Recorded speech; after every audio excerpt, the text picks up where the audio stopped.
Assalamualaikum, hai teman-teman, jumpa lagi dengan aku di Otria Channel. Di video kali ini, aku akan memberikan untayan kata-kata pelipur lara untuk saudara-saudaraku yang menjadi korban bencana erupsi Semeru. Semoga bermanfaat. Gunung Semeru atau Gunung Meru adalah sebuah gunung berapi kerucut di Jawa Timur, Indonesia. Merupakan gunung tertinggi di Pulau Jawa dengan puncaknya Mahameru yang berketinggian 3.676 meter dari permukaan laut yang terletak di Kabupaten Malang dan Kabupaten Lumajang, Jawa Timur. Gunung ini Allah Ta'ala kehendaki terjadi erupsi yang mengakibatkan hujan abu dan banjir lahar dingin di sekitar desa Sumberwuluh, Kecamatan Candipuro, Lumajang pada hari Sabtu, tanggal 4 Desember tahun 2021. Setidaknya 2 kecamatan terdampak berat akibat bencana ini, yakni Kecamatan Pronojiwo dan Kecamatan Candipuro. Selain itu, erupsi juga mengakibatkan warga mengalami luka bakar serius, korban hilang dan meninggal dunia, merusak ratusan rumah, menghanguskan seluruh perabot dan makanan, serta memutus jembatan Geladak Perak penghubung Pronojiwo, Malang. Untuk saudaraku yang sedang ditimpa musibah, inilah untayan nasihat yang dirangkum dari kalamnya para ulama. Semoga bisa menjadi penghibur hati dan pelipur lara.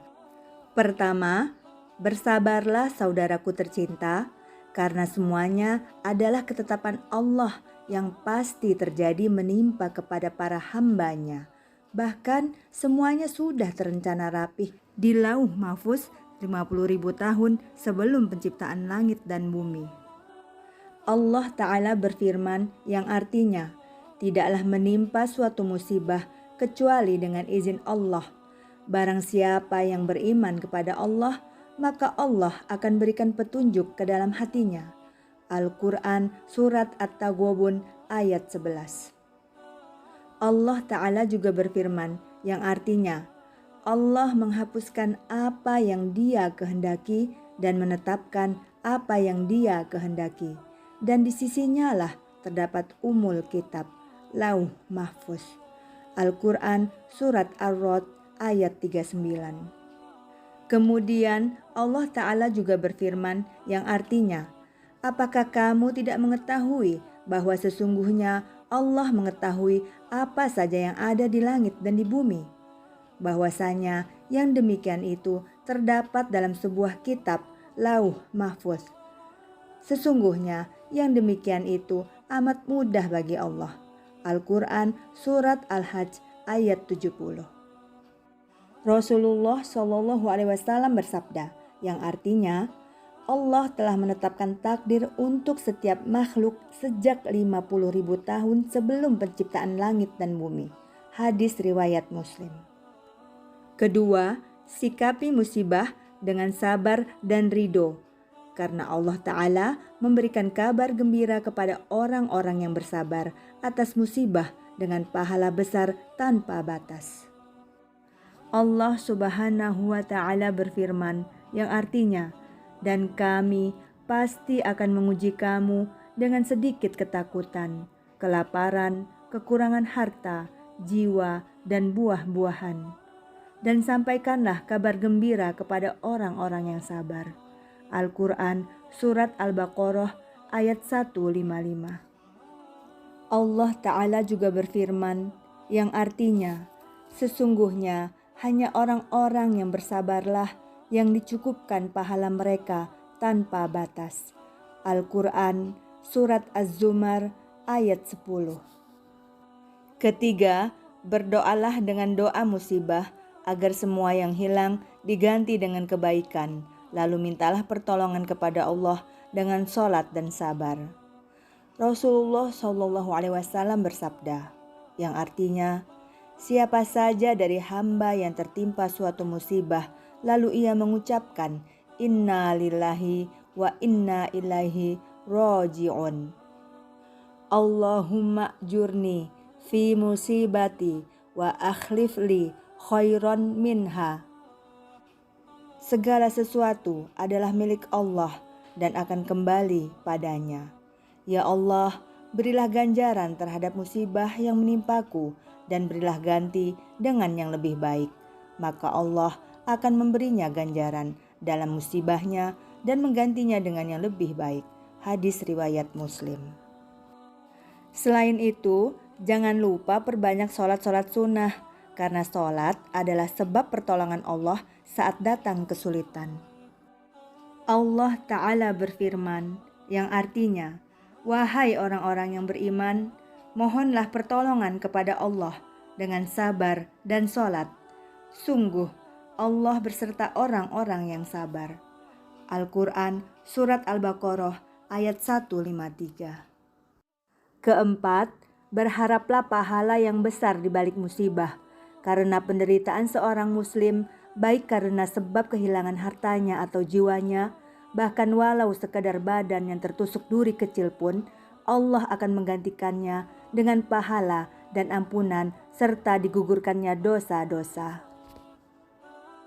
Dalam sebuah hadis disebutkan, yang artinya, tidaklah seorang muslim tertimpa suatu keletihan dan penyakit yang terus menimpa, kekhawatiran dan kesedihan, dan tidak juga gangguan dan kesusahan, bahkan duri yang melukainya, melainkan Allah akan menghapus kesalahan-kesalahannya. Hadis riwayat Bukhari. Rasulullah SAW bersabda, yang artinya, sesungguhnya pahala besar karena balasan untuk ujian yang berat. Sungguh, jika Allah mencintai suatu kaum, maka Dia akan menimpakan ujian untuk mereka. Barang siapa yang ridho, maka ia yang akan meraih ridho Allah. Barang siapa yang tidak suka, maka Allah pun akan murka. Hadis riwayat Ibnu Majah. Kelima, senantiasa berbaik sangka kepada Allah Ta'ala, bahwa bisa jadi dengan musibah ini sebagai tanda ungkapan kasih sayang Allah kepada kita, baik untuk pengguguran dosa ataupun untuk diangkatnya derajat kita di dunia dan di akhirat. Dari Anas bin Malik, Nabi SAW bersabda, yang artinya, jika Allah menginginkan kebaikan pada hamba, Dia akan segerakan hukumannya di dunia. Jika Allah menghendaki kejelekan padanya, Dia akan mengakhirkan balasan atas dosa yang ia perbuat hingga akan ditunaikan pada hari kiamat kelak. Hadis riwayat Tirmizi. Keenam, di antara amalan yang baik dikala dilanda musibah adalah dengan bersedekah. Karena sedekah itu penolak bala dan pengangkat bala, serta dengan sedekah akan diringankan dan dilepaskan dari berbagai macam kesulitan, dengan sebab telah meringankan beban dan kesulitan orang lain yang terkena musibah. Sebagaimana disebutkan dalam wasiat Nabi Yahya alaihissalam kepada Bani Israel, yang artinya, dan aku memerintahkan kalian supaya bersedekah. Sesungguhnya perumpamaannya seperti seorang laki-laki yang ditawan oleh musuh, lalu mereka mengikat tangannya sampai ke leher, lalu mereka membawanya untuk memenggal lehernya. Lalu ia berkata, aku akan menebus diriku dari kalian dengan harta yang sedikit ataupun yang banyak. Lalu ia menebus dirinya. Hadis riwayat Tirmizi. Imam Ibnu Qayyim rahimahullah berkata, yang artinya, sesungguhnya sedekah itu mempunyai pengaruh yang sangat menakjubkan dalam menolak berbagai macam bala. Walaupun bagi orang yang jahat atau zalim atau kafir sekalipun, Allah menolak dengannya berbagai macam bala, dan masalah ini sudah diketahui oleh manusia, baik di kalangan awam ataupun kalangan khusus. Semua penduduk bumi mengakui hal ini karena mereka telah mencobanya, membuktikannya. Ketujuh, bertaubat. Karena di antara sebab datangnya musibah adalah karena dosa dan kesalahan kita. Sementara tidak akan terangkat musibah tersebut kecuali dengan taubat. Allah Ta'ala dalam firman-Nya mengingatkan kita, yang artinya, dan apa saja musibah yang menimpa kamu, maka adalah disebabkan oleh perbuatan tanganmu sendiri. Al-Quran Surat Asy-Syura ayat 30. Dari Anas bin Malik, Nabi Shallallahu Alaihi Wasallam bersabda, yang artinya, jika Allah menginginkan kebaikan pada hamba, Dia akan segerakan hukumannya di dunia.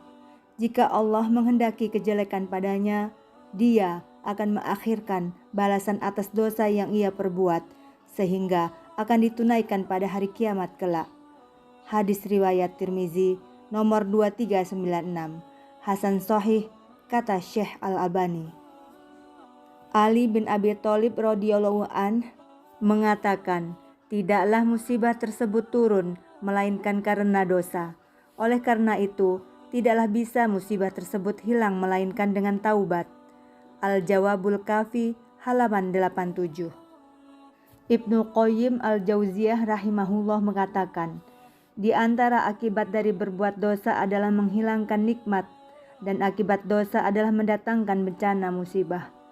Oleh karena itu, hilangnya suatu nikmat dari seorang hamba adalah karena dosa. Begitu pula datangnya berbagai musibah juga disebabkan oleh dosa. Al-Jawabul Kafi halaman 87.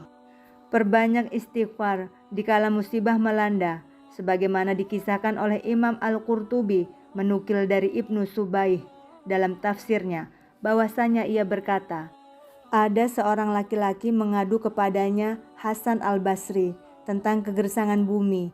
Maka beliau berkata kepadanya, beristighfarlah kepada Allah. Yang lain mengadu kepadanya tentang kemiskinan. Maka beliau berkata kepadanya, beristighfarlah kepada Allah. Yang lain lagi berkata kepadanya, doakanlah aku kepada Allah agar ia memberiku anak. Maka beliau mengatakan kepadanya, beristighfarlah kepada Allah. Dan yang lain lagi mengadu tentang kekeringan kebunnya, maka beliau mengatakan pula kepadanya, beristighfarlah kepada Allah. Dan kami pun menganjurkan demikian kepada orang tersebut. Maka Hasan al-Basri menjawab, aku tidak mengatakan hal itu dari diriku sendiri, tetapi sungguh Allah telah berfirman dalam surat Nuh ayat 10-12. Demikianlah teman-teman, kalam pelipur lara yang dapat aku sampaikan.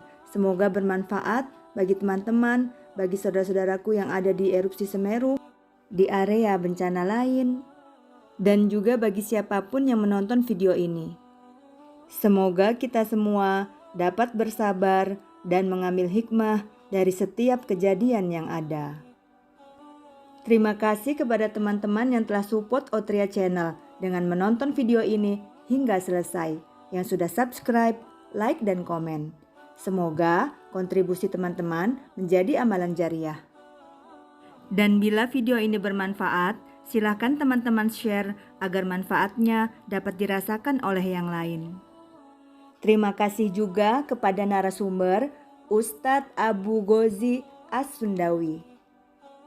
Dan terima kasih yang paling utama aku panjatkan adalah hanya pada Allah Ta'ala, Tuhan yang Maha Esa semata. Sholawat dan salam bagi Nabi dan Rasul termulia Muhammad Sallallahu Alaihi Wasallam. Semua video-video di channel ini aku dedikasikan untuk kedua orang tuaku dan anakku. Lebih kurang mohon maaf. Sampai jumpa pada video berikutnya. Alhamdulillahirabbil alamin. See you on my next video. Wassalamualaikum warahmatullahi wabarakatuh.